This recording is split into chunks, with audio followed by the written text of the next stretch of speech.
Alors bonjour à toutes et à tous et bienvenue à mon point de marché du mardi 14 novembre 2017. Yoav Nizar, très heureux de vous retrouver.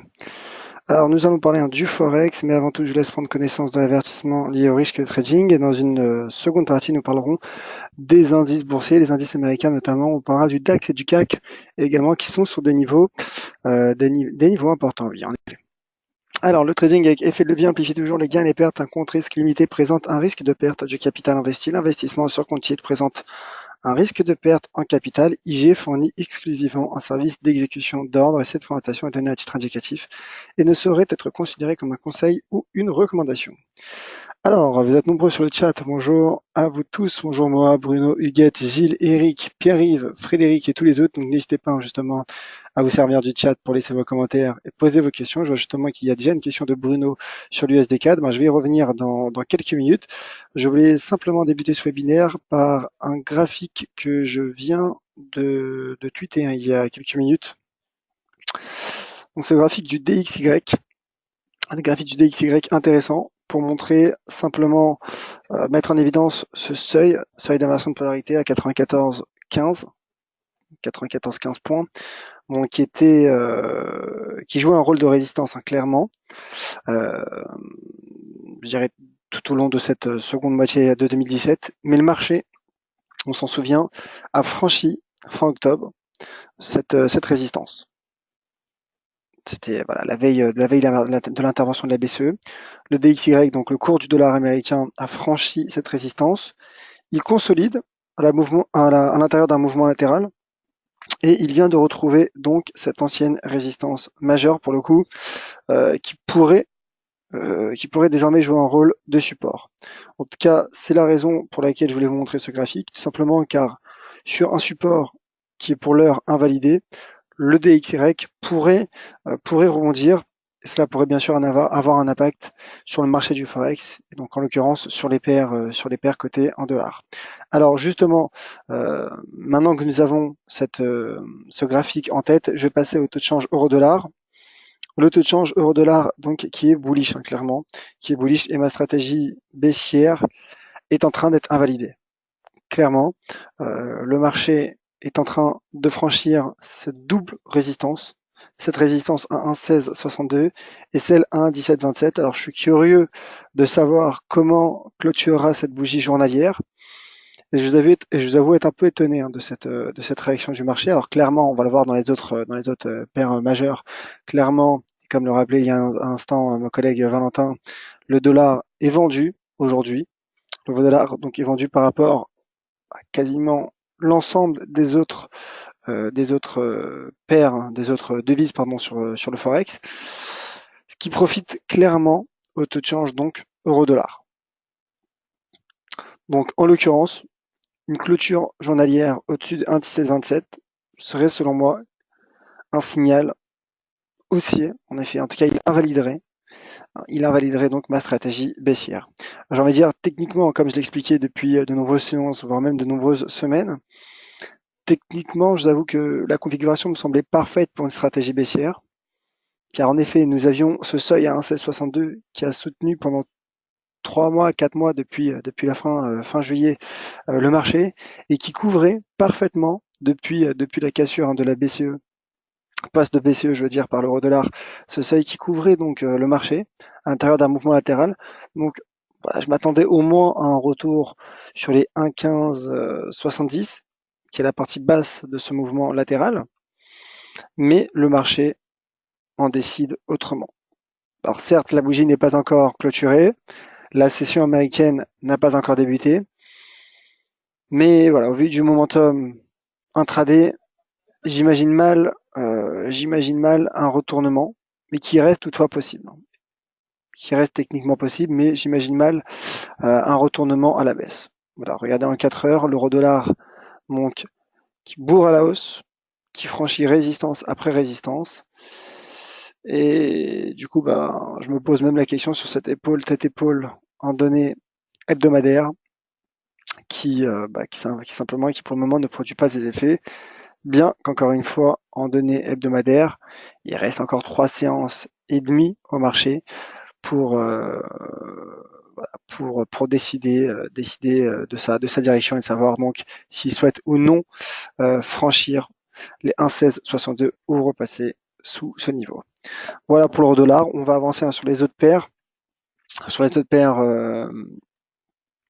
majeures, notamment le GBP, puisqu'il y a eu ce matin des statistiques parues au Royaume-Uni, des statistiques qui ne sont pas des moindres. L'inflation a déçu, puisqu'au Royaume-Uni, l'inflation donc s'est stabilisée à 3%, mais le consensus attendait donc l'inflation à 3,1%. Il en est de même pour l'inflation sous-jacente qui est ressortie à 2,7% au mois d'octobre, et le consensus l'anticipait à 2,8%. Donc dans ce contexte, la livre reste sous pression. Techniquement également, nous avons un doji lors de la séance d'hier qui ne produit pas ses effets. Bon, en même temps, c'est plutôt logique puisque le mouvement était plutôt latéral, bien qu'il y ait eu, je dirais, une légère impulsion baissière. Donc, on aurait pu s'attendre à un rebond technique qui peut encore avoir lieu. Encore une fois, la séance n'est pas clôturée. Donc, tant que la bougie n'est pas clôturée, le signal n'est pas validé. Mais en tout cas, le marché reste attiré par son niveau de support. Et celui que vous pouvez observer sur ce graphique à 1,3030. Voilà. 1,30 donc dollars américains. On voit d'ailleurs que même par rapport face à la livre sterling, le dollar américain reste acheté, je dirais, par rapport à la livre sterling, ce qui montre également la faiblesse actuelle du sterling, notamment suite à ces statistiques. D'ailleurs, donc, en données 4 heures, lorsque l'on affine, on retrouve une résistance que l'on peut ajuster et que j'ajuste devant vous, une résistance à 1,31,205 qui couvre en intraday le marché. Et donc, il serait intéressant de constater justement la réaction du marché sous cette résistance. Pour le moment, elle est logiquement, du point de vue de l'analyse technique, baissière. Alors, un mot sur l'USD-Yen, et ensuite je parlerai de l'euro-yen pour répondre à notre cher Gilles qui demande si on est pareil sur l'euro-yen. Alors pareil par rapport à quoi? Je ne sais plus sur quoi vous réagissiez, mon cher Gilles, mais en tout cas, l'USD-Yen qui échoue sous cette résistance, sous cette très jolie résistance que l'on retrouve en données 4 heures à 113 734. Donc clairement ma stratégie baissière sur l'USD-Yen. Déjà, comme j'ai dit en introduction, le dollar américain, certes, pour le moment est vendu. On analysera comment on constatera comment le DXY réagira sur ce niveau de support. En tout cas, pour le moment, clairement, ma stratégie est baissière depuis déjà l'échec du taux de change sous cette résistance à 114,50, donc très proche des 115, et qui est une résistance qui couvre le marché depuis l'écrasante majorité de l'année 2017. Alors en effet, le marché a subi plusieurs échecs, 3 semaines consécutives. Il repart à la baisse et comme on l'a vu en données 4 heures, il subit un nouvel échec. Donc clairement, à court terme, pour ce qui est du très court terme, lors des prochaines séances, voire de l'intraday, en intraday, je pense que le marché pourrait retomber sur les 113,32, 113,35, qui est tout simplement ce seuil, un seuil de support intraday. Bon, on y est presque, donc je dirais presque pas grand intérêt, en tout cas d'un point de vue de gestion de risque. Mais je pense en tout cas qu'en swing trading, un retour sur les 113 pourrait être envisageable pour le marché USD-Yen. Alors Gilles qui demande pareil à l'euro-dollar vis-à-vis de l'euro-yen, on va regarder ça tout de suite. La réaction donc de l'euro-yen, en effet, est-elle haussière de la même manière que l'euro-dollar? Bonne question. D'ailleurs, il n'y a que des bonnes questions, il n'y a pas de mauvaises questions, il n'y a que des questions. Et je reviendrai dans un instant donc sur l'USD-CAD, notamment pour répondre à Bruno. Alors l'euro-yen également qui est haussier. On voit qu'il y a une belle réaction de l'euro. Je rappelle que ce matin, les principaux banquiers centraux sont intervenus, ont tenu une conférence au siège de la BCE Alors, ça ne portait pas forcément sur la politique monétaire, mais ça portait voilà, sur la communication des banques centrales. Alors, l'Orion est bullish, et là, clairement, il semble prendre la direction de cette résistance à 134,44. Donc, alors je pense qu'il y a encore de la marge, hein. Je pense que le marché pourrait retrouver rapidement cette résistance. Ensuite, clairement, sous résistance, le risque technique serait baissier. Donc, après, bien sûr, il faudra analyser la force du momentum, mais en tout cas, voilà. Voilà ce que nous dit l'analyse technique. Un marché qui rebondit. Je regarde, il y a peut-être aussi un double bottom qui est en train d'être enclenché et validé par le marché. Mais je pense que le marché aura du mal à franchir les 134,44, tout simplement car il s'agit d'une résistance importante qui couvre le marché depuis le mois de septembre. Donc il faudra analyser tout simplement la réaction du marché face à ce pivot majeur, à cette résistance majeure de long terme. Alors, bonjour également à Frédéric qui vient donc de nous rejoindre. Et on parle donc il y a plusieurs Frédéric apparemment, à moins que c'est moi qui me sois trompé. Quoi qu'il en soit, on parle de l'USD CAD. L'USD CAD qui reste orienté à la baisse, sous cette résistance à 1,2777. Clairement, le marché se replie. Il se replie en intraday sous cette résistance. Ce qui m'étonne un peu sur ce taux de change USD CAD, c'est ce franchissement fin octobre de cette résistance. Je pensais en effet que le marché allait poursuivre sa remontée, mais on voit qu'à l'approche des 1,30, l'USD CAD est reparti à la baisse. Il repart à la baisse, effectue un premier pullback baissier sous 1,2777, semble être en train d'effectuer un second pullback baissier sous ce seuil. Donc je vous avoue que voilà, l'USD CAD n'est pas très clair. Ce que je peux vous dire, c'est que sous 1,2777, le risque me paraît clairement baissier, en raison notamment de ce graphique en données mensuelles, qui montre donc l'importance de ce seuil à 1,2777. Donc risque baissier, certes, mais pas énormément de conviction. En tenue hebdomadaire, on sent un mouvement de consolidation, marché, un mouvement de congestion même, figure de congestion peut-être. Donc cela pourrait être bénéfique sur du moyen terme à l'USD CAD. À titre personnel, je préférerais rester à l'écart de ce marché, tout en sachant qu'à court terme, un risque baissier prend forme, comme le montre également ce graphique en données 4 heures. Là, je pense que le marché en intraday va tout droit vers les 1,26 675 dollars canadiens. Je rappelle également que le dollar canadien donc se renforce, profitant notamment de la remontée du cours du pétrole. Voilà donc ce qu'il fallait savoir sur le marché du Forex. Un mot, car j'ai trouvé cette configuration très intéressante. Un mot sur l'AUD-USD qui a cassé en données journalières ce support. Il a cassé hier ce support à 0,7640. Il tente un rebond, bien aidé par le repli du dollar américain. Je me dis que techniquement et uniquement du point de vue d'analyse technique, un pullback baissier sous les 0,7640 pourrait prendre forme. Ce que je me dis suite à cette cassure et suite donc à ce rebond du marché. Voilà donc pour ce tour d'horizon Forex et JN qui me permet de faire la transition entre le Forex et les indices, puisque JN demande quelle prévision cette semaine pour le DAX.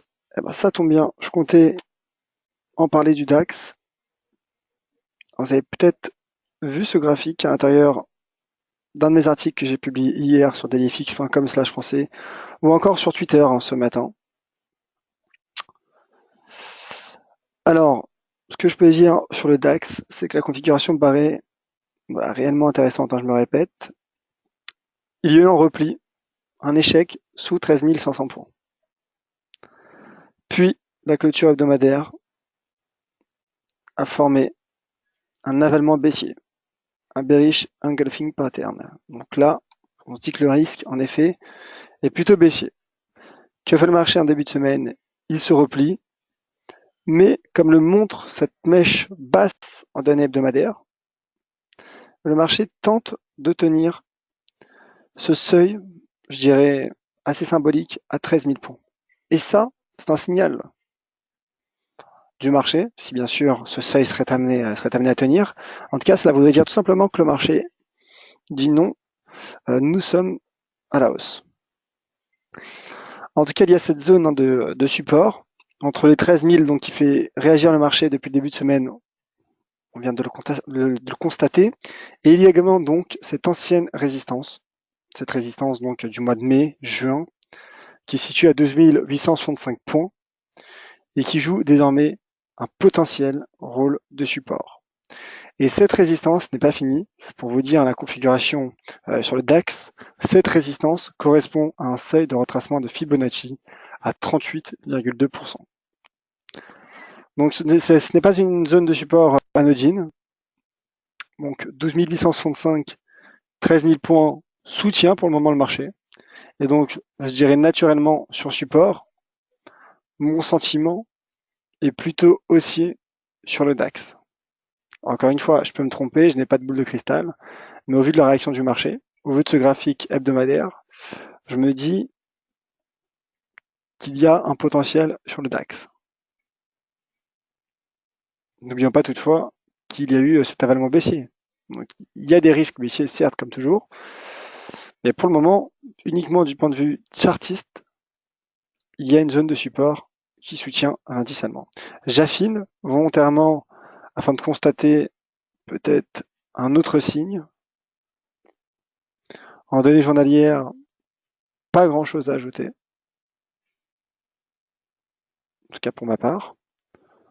En données 4 heures, on sent qu'il y a une légère contradiction entre prix et momentum.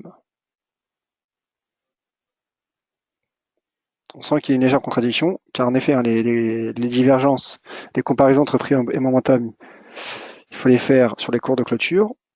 Donc vous voyez, ce creux est plus bas que le précédent, le creux en cours, à l'inverse du creux du RSI en cours. Donc je me dis que ça commence un petit peu à diverger sur l'approche des 13 000 points, suite notamment à ce magnifique marteau qui a été formé hier sur les 13 065 points, sur un seuil d'inversion de polarité. Le marché a réagi, je dirais, de manière plutôt latérale, mais voilà, pour ma part, je pense qu'il y a une réaction du marché sur les 13 000 points, sur cette zone en tout cas, 12 865 points, qui pourrait donc, sur du moyen terme, n'oublions pas, c'est une stratégie de moyen terme, soutenir le marché allemand. Voilà donc pour le DAX. Et justement, je mets mon graphique en mensuel et Gilles nous dit que le DAX en mensuel est intéressant pour une baisse. Alors déjà, il faudra attendre de voir comment clôturera le marché. En clôture mensuelle, je me dis que le marché rebondit sur son point haut du mois de juin, qui correspond d'ailleurs à 13 000 points quasiment, 12 954. Donc je pense qu'il y a un niveau de support en cours, invalidé pour l'heure, en données mensuelles, mais qui pourrait donc soutenir le marché. Voilà, on retrouve, regardez où se trouve mon curseur, on retrouve les 2850 points, qui est probablement donc le seuil à surveiller sur le DAX. Sur du moyen terme, à court terme, en effet, les 13 000 points font réagir le marché. Alors n'hésitez pas à me dire, hein, si vous êtes d'accord ou pas d'accord. Bien sûr, je peux me tromper. Comme je l'ai montré sur l'euro-dollar, ma stratégie est en train d'être invalidée par le marché. De très belle manière, ça veut dire de manière ferme. Donc n'hésitez pas justement à me dire. Voilà, il ne s'agit simplement que de mon sentiment basé sur l'analyse technique. Alors je vais passer au CAC également et ensuite je parlerai du DO le CAC que voici qui arrive. Voilà donc le CAC qui baisse, clairement. Le CAC qui baisse.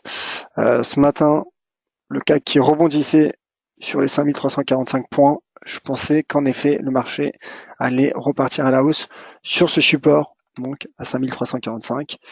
Mais non, d'où l'intérêt d'attendre les cours de clôture avant de dégager une quelconque stratégie. En tout cas, bien sûr, pour les plus prudents d'entre nous. Le CAC donc, est en train de casser un niveau de support.